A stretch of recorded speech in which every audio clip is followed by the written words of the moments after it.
Estamos en contacto con Natalia Salvo, que es abogada, docente universitaria de la UBA, de la UNPAS, y es presidenta de la corriente de abogados y abogadas laboralistas 7 de julio. Feliz día atrasado primero, Natalia, que fue ayer. Muchas gracias. ¿Cómo están ustedes y a todos los oyentes de la radiográfica? Bien, gracias. Un Bueno, con beso. mucha preocupación siguiendo todo lo que va pasando en nuestro país, que a diario empeora. Exactamente. Queríamos Así saber es. qué es lo que pasó ayer. Sabemos que además vos también hablaste en el Congreso y que es Ujú. muy importante además lo que se está discutiendo, debatiendo o intentando hacer. Así es. Bueno, ayer en la Comisión de Derecho del Trabajo, que preside el diputado Tetaz, se debatieron diversos proyectos de ley que presentaron. Uno de ellos, yaqui, pero los demás, la verdad, claramente regresivos en materia de derechos humanos y de respeto de la libertad sindical y la negociación colectiva. ¿Por qué digo esto? Porque son proyectos tendientes a desindicalizar, quebrar la fuerza sindical, violatorios de la autonomía sindical, y ahora voy a pasar a explicar cuáles son más. Por ejemplo, uno de ellos, no sé si recordarán los que tienen un poco más de años, es muy similar, y lo presentó Tetaz, a la ley Muchi, que presentara el primer ministro de Trabajo de Raúl Alfonsín, y que dispone que ante las elecciones de un sindicato, de la comisión directiva, de los órganos directivos, las minorías tienen que tener como mínimo un 25% de participación. Para que entienda la gente, la comisión directiva se equipara al Poder Ejecutivo. Es como si Unión por la Patria podría ponerle a Milei el 25% de sus representantes o políticos en sus carteras ministeriales. Una cosa es la representación de las minorías en el órgano deliberativo o en el Congreso o en las asambleas sindicales, y otra cosa son los órganos directivos. ¿Para qué está eso? Justamente para quebrar o entorpecer o hacer ineficaz la acción sindical. En su momento era porque el alfonsinismo denunciaba un pacto sindical militar y lo que querían era, entre comillas, desperonizar los sindicatos. Por supuesto, esa ley no se aprobó, pero en la actualidad tenemos esa redición. Otro de los proyectos de ley, y que habrán escuchado en las noticias, es lo que llaman la derecha terminar con la afiliación compulsiva. En Argentina no existe la afiliación compulsiva. De hecho, todo lo contrario, las personas tenemos la posibilidad de no afiliarnos al sindicato o a desafiliarnos. Eso está contemplado solo en la legislación nacional, pero en el convenio 87 de la OIT, que está suscrito por 184 países, no se contempla esa posibilidad, porque hay países como Japón o Alemania que tienen la afiliación donde vos, si no te afiliás, te pueden despedir. ¿Sí? ¿Cuáles son las finalidades de estas cláusulas? Aumentar y robustecer la afiliación. Bueno, en nuestro país estos proyectos de ley tienden a sacar lo que se llaman cláusulas sindicales, que son las que pagan los no afiliados, impuestas por convenio colectivo, tienen que tener un monto inferior a la cuota de afiliación, y tienen por concepto pagarle al agente negociador. ¿Por qué? Porque tu convenio colectivo, los beneficios se aplican a los afiliados y a los no afiliados. Entonces, esa cláusula está dispuesta, la posibilidad de establecer cláusulas a los no afiliados temporales inferiores a la cuota de afiliación, están en la ley de convenio colectivo.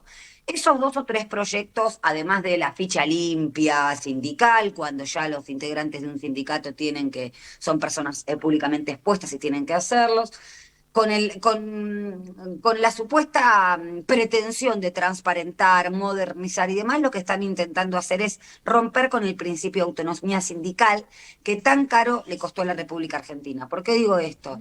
Porque nuestra ley de asociaciones sindicales es de 1988. Tardamos 5 años en tener una ley de asociaciones sindicales. Y todas las dictaduras, las de Onganía, la de Videla y demás, intervinieron sindicatos. Entonces, todo lo que sea la constitución de un sindicato, la administración y el gobierno es autónomo, sin injerencia y sin intromisión de los poderes patronales ni de los poderes públicos. Todos estos proyectos violan estos derechos humanos que yo te mencioné. Bien, ¿y cómo fue y cómo estuvo la discusión, el debate de ayer? ¿Qué es lo que pasó? Bueno, áspero porque primero me hablaron representantes de cátedras de Derecho del Trabajo de universidades, y aquellos que hablaban desde el lugar de la objetividad decían que esto era importantísimo para la transparencia sindical. Después se le contestó que para lo que te menciono yo, que para la transparencia sindical no hace falta eso, pero en definitiva lo que terminaba saliendo, yo estuve a la mañana, sé que el debate continúa hasta la tarde, es que la corrupción sindical, o que a través del manejo de las obras sociales hay corrupción y se enriquecen los dirigentes gremiales. Esos eran básicamente digamos, los argumentos que se exponían. Y la verdad que lo que se ve, y yo lo mencioné ayer cuando tuve oportunidad de hablar, es un sesgo profundamente antisindical, que no es novedoso, no es nuevo, viene de la mano ya del gobierno de Mauricio Macri, y la verdad que eso es lo que se notó profundamente, porque en términos jurídicos no había manera de sostener estos proyectos de ley. De hecho, no es solamente legislación nacional, hay una opinión consultiva, que es la número 27 del año 2021, que emana que la interpreta la Convención Interamericana de Derechos Humanos y que es normativa vigente para nuestro país, que si no es respetada, el Estado tiene responsabilidad internacional. Y lo que justamente dice es que este tipo de proyectos de ley son inviables para respetar la libertad sindical, que en nuestro caso está en el artículo 14 bis, en el convenio 87 y en infinidad de tratados internacionales con jerarquía constitucional. Ujú. Natalia, ahora, por la experiencia que tenemos de estos 8 meses, está claro que no hay ningún apego desde el ministro de Justicia, pasando por el presidente para abajo, a ningún Ujú, tipo de jurisprudencia, ¿no? ujú. Y claramente hablábamos el otro día con una referente del INTI y decía, ¿para qué van a querer tener un Instituto Nacional de Tecnología Industrial si no quieren industria? Y la Exacto. pregunta es, ¿para qué quieren, no? En tanto que la Unión Industrial apuesta a las importaciones, adhiriendo y a la destrucción de la industria, ese vínculo con los trabajadores, vos como militante, además de profesional, ¿no ves que está faltando una pata política ahí, incluso del movimiento obrero organizado, para refutar esto, que claramente por el número que tiene el Congreso, muy buena suerte no Sí, vamos a correr? ¿por qué lo hacen? Porque claramente es un proyecto político que los sindicatos, con todas sus controversias, con todas sus disputas, todavía son un sujeto político que pueden impedir esta situación, como pasó en el año 2017 con la reforma laboral de Macri. La verdad que incluso fue uno de los ejemplos, el que vos mencionás que yo puse. ¿Qué pasaría si a la UIA o a la AEA se le impone un 25% de las minorías? Y la verdad que tampoco creo que les importe demasiado, porque efectivamente en la misma UIA el presidente es un abogado. Así que tampoco les interesa la industria. Creo que lo que están intentando hacer es terminar con todas las organizaciones intermedias de representación. Por supuesto, primero las sociales y las sindicales, y después vendrán aquellas que son efectivamente empresariales, pero que apuestan a la industria y que no van a ir con una economía financiera de estas características. Bien, bueno, y ahora Natalia, de acá en adelante, ¿cómo sigue esto? Bueno, ahora después de comisión, si hay un dictamen de mayoría, se elevará a la Cámara de Diputados. Ese es el tema. Todavía se está debatiendo, Mm, estamos en época de pleno debate, ujú. pero se están escuchando especialistas y demás, pero el peligro, bueno, es del mismo caminito que hizo la ley de bases y demás. Estoy ¿Lo escuchando. querés posible? Como que puede Sí. entrar. Y yo la verdad que, por supuesto, allí estaban los diputados de izquierda y de Unión por la Patria, los de extracción sindical. Si uno ve los números de diputados, probablemente puede ser que no, pero nosotros sabemos que en todo lo que es materia de derechos laborales o previsional, bueno, ahora con la movilidad jubilatoria eso se modificó un poco, pero las alineaciones de la derecha con sus distintos partidos va a existir, y la verdad que ese es mi temor Ujú. respecto a estas modificaciones laborales. De hecho, la reforma laboral que está incluida en la ley de bases tuvo poca visibilización, si se quiere, del mismo modo que la modificación del régimen del empleo público. Mm. Por supuesto que lo del RI es gravísimo, pero lo que tenemos es una clara pauperización de derechos. No pudieron hacer lo que hicieron con el decreto 70/23, que es tocar el derecho colectivo, pero a través de este tipo de proyectos de ley sí lo van a hacer, debilitando sindicatos. Sí, no sé en cuál proyecto, Natalia, pero escuché esta mañana que también hay una cláusula que impediría a los dirigentes sindicales acceder a los cargos directivos de clubes de fútbol.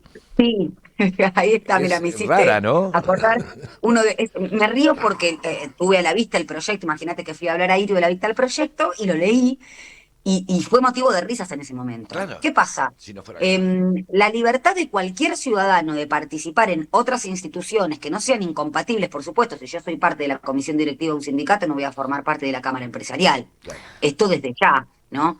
Pero se consignaba específicamente en un artículo de un proyecto de ley que no podían formar parte de la AFA, de la Comebol, en el presente ni 2 años para atrás, de equipos de primera, de la B, o sea, un dislate, porque eso corta con la libertad de participación, libertades públicas que tiene cualquier ciudadano. Claro. Tal vez estarían pensando en Mauricio Macri, vaya a saber.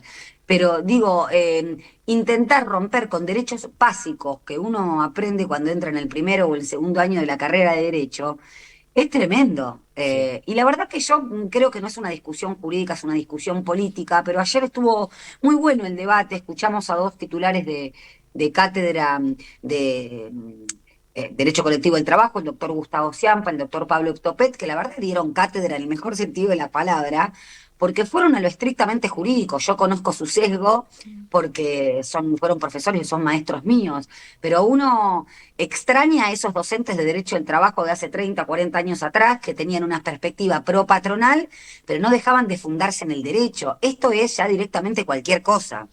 Sí, En líneas generales, ¿no? En todos los temas. Estamos en un Exacto, momento exacto. como todo es cualquier cosa. sí, un Así es. sentido. No me acuerdo en qué ocasión Cristina había hablado una vez de la ajuricidad, ¿no? Creo que Sí, relacionándola con sí, ¿podés sí. desarrollar ese concepto? Porque lo intuyo cercano a estas realidades que estamos viviendo, Sí, ¿no? sí, y yo creo que algo dijo Zaffaroni y eso en ese sentido, la anomia. Ajá, La ley tiene características fundamentales. Primero, es igual para todos, la interpretación es otra cosa de esa ley que hacen los jueces, y tiene vocación de obligatoriedad y de generalidad. Es decir, es obligatoria. Cuando las leyes empiezan a no cumplirse, a caer en desuso, a dejarse de lado, y ese discurso se hace institucional, pasamos a la anomia, pasamos a la ajuricidad, es decir, sin los jurídicos, sin las normas, y lo peligroso que, como decía Scalabrini Ortiz, cuando las cosas no se regulan, pierden los más débiles porque los más fuertes no necesitan el derecho, tienen el poder. Ese es el punto. claro. Entonces, una sociedad que no está intermediada para resolver sus conflictos de intereses interpersonales o con el Estado, está mediada por los poderes fácticos. A veces que esa sustitución de los poderes fácticos por el derecho es más palmable, como pasa en las dictaduras militares, por eso son de facto, gobiernos de facto, como pasó en la última dictadura militar, que no se juraba por la Constitución Nacional, sino por el Estatuto de Proceso de Reorganización Nacional.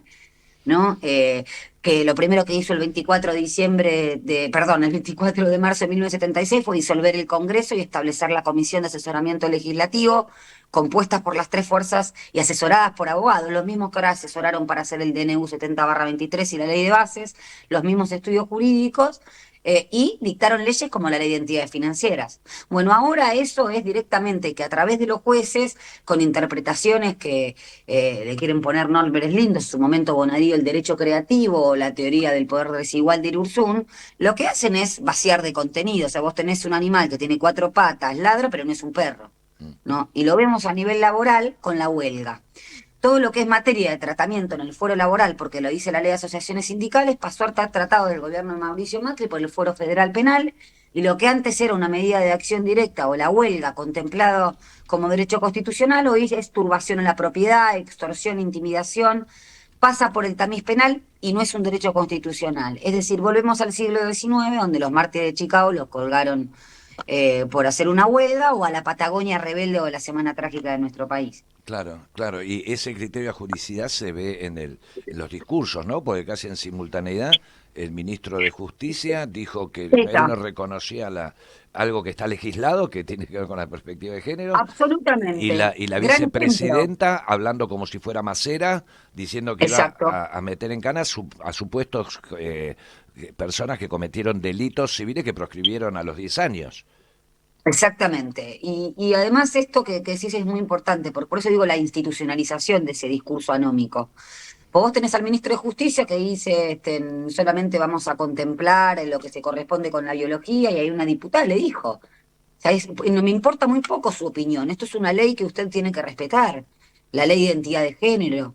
Eh, pero lo mismo pasa también con la vicepresidenta de la Nación, que homologa los delitos que eventualmente podrían haber llegado a cometer los montoneros con los delitos de lesa humanidad perpetrados desde el Estado, ¿no? Y déjame decirte una cosa que ese es mi mayor temor. En el año 2022, no sé qué es, la Sala 1 de la Cámara de Casación revocó una resolución de Servini y de Cubría que daba por prescriptos o cerrado uno de esos delitos, no recuerdo cuál, y no recuerdo cuál fue el argumento también que utilizó para revocar esa decisión. Eso es la puerta de entrada a lo que dice ahora Victoria Villarroel. Entonces, yo creo que la única manera de salir de esto, obviamente, es colectivo, no es a través de una ley de modificación del Poder Judicial, sino que la ciudadanía, así como pasó cuando reclamó la memoria, la verdad y la justicia, hizo rever el temperamento de la Corte en esa marcha multitudinaria, tiene que saber que los jueces no son mirados como el poder político. Nadie conoce dónde vive Rosenkrantz, dónde vive Rosati, qué hace, quiénes son los jueces de Comodoro Pi, porque no está popularizada esa situación. Nadie Hay que los abrirlo a elige. lo popular. Yo decía algo que puede llegar muy fuerte, pero hay que profanar la justicia. ¿Profanarla en qué sentido? Hacerla popular. No son una entelequia, no son un poder aristocrático, debería ser un servicio público del mismo modo que son los otros poderes del Estado. Y lo digo como abogado, con lo conflictivo que a veces es entre mis colegas, a los que respeto este tipo de discurso, porque se rompe con cierto monopolio de la interpretación de la representación por parte de los abogados. Yo soy una de las que considero que no tienen por qué los jueces ser abogados, o acaso, por ejemplo, los diputados que integran la comisión médica de salud, por ejemplo, en diputados tienen que ser médicos sí o sí. No, tienen asesores. ¿Y por qué Claro. los jueces tienen que ser sí o sí abogados? Ujú. Sí, Es uno de los últimos reductos monárquicos sí. que quedan a nivel institucional en nuestro país. Bueno, algo que se trabajó mucho durante el gobierno pasado, ¿no? La reforma Exacto. transfeminista, conocer las caras, Cristina también lo había mencionado, el poder real. En algún momento, hace algunas semanas, se hablaba de lo que cobraban los senadores, las senadoras, pero nunca se habla Sí, de los números que cobran los jueces, las juezas, quienes forman parte del Poder Judicial, olvídate. que son un montón, que no los elige Y no nadie, pagan que no se impuestos. capacitan en líneas generales, digo por la ley Micaela, Exacto, y que son in eternum. exacto. Esas son el carácter vitalicio, endogámico, la lógica estructural, porque yo digo esto y por supuesto siempre hay excelentes jueces y juezas, excelentes. Pero yo estoy hablando de una lógica objetiva y estructural que es la que vos estás mencionando. Tienen carácter vitalicio, nadie los audita efectivamente, eh, son una familia que se va reproduciendo en su propia lógica, sus demoras en las resoluciones o eventualmente sus denuncias caen en el Consejo de la Magistratura que está presidido por un fallo escandaloso por la misma corporación judicial. Entonces, la verdad que si no vemos que hoy en día el poder real, yo estoy de acuerdo con eso, le da la mano al poder judicial del mismo modo que hace 30 años atrás se lo dio el poder militar y que los van a descartar del mismo modo también. eh, no está, o el poder, como decía Néstor Kirchner, el poder real no se conduce, no se puede conducir, se limita.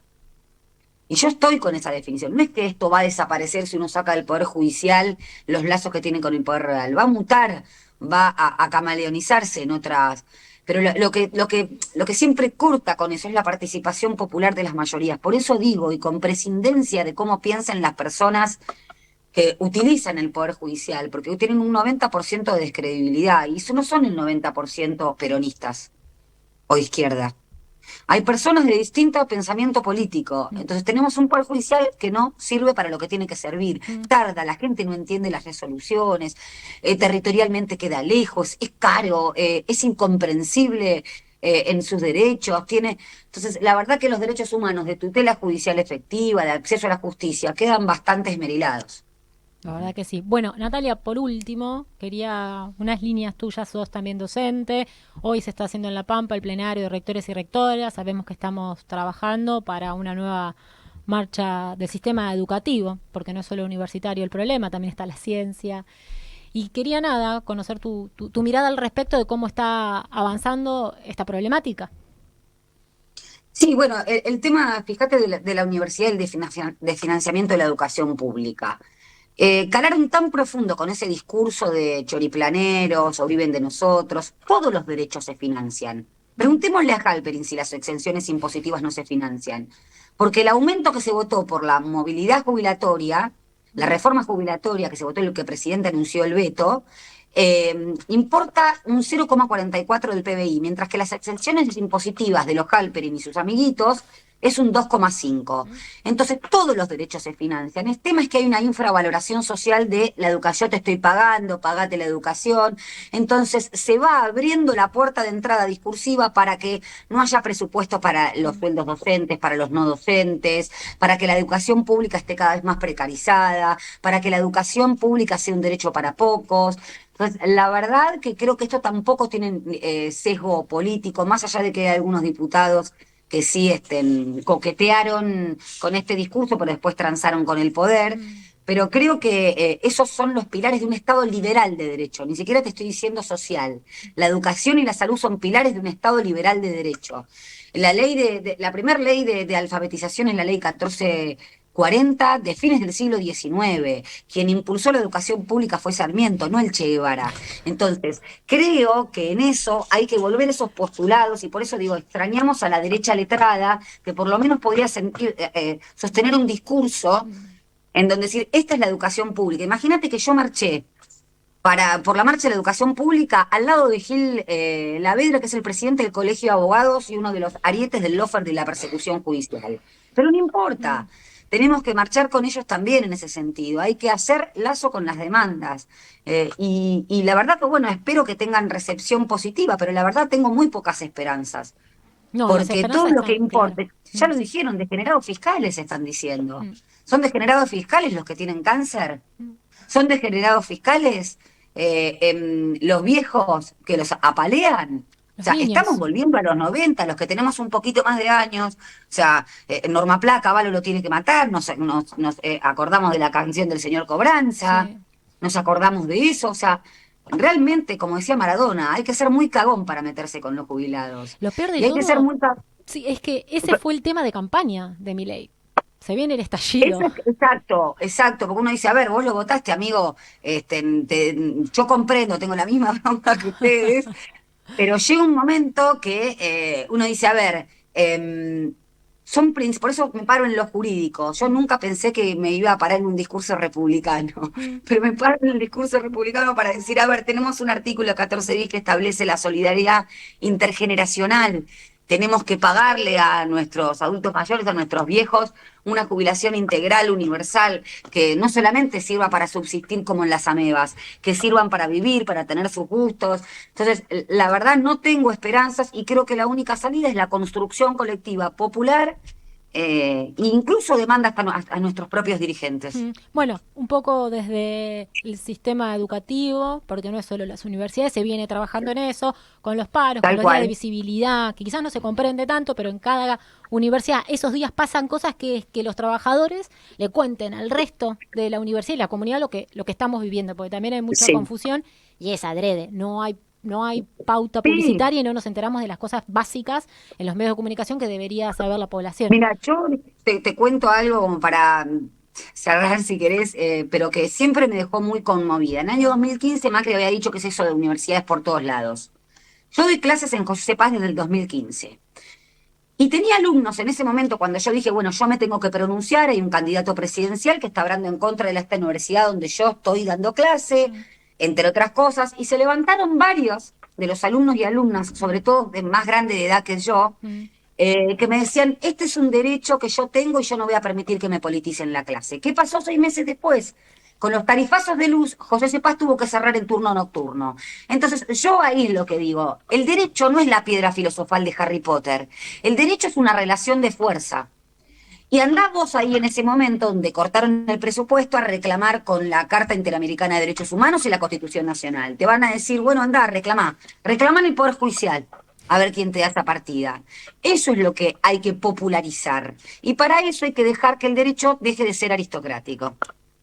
Un lujazo, como siempre, Natalia, Bueno, muchas escucharte y gracias. contar también con tu tiempo para hablar acá con nosotros. Te mandamos un abrazo fuerte y bueno, seguimos en Otro enorme. contacto. Gracias. Abrazo.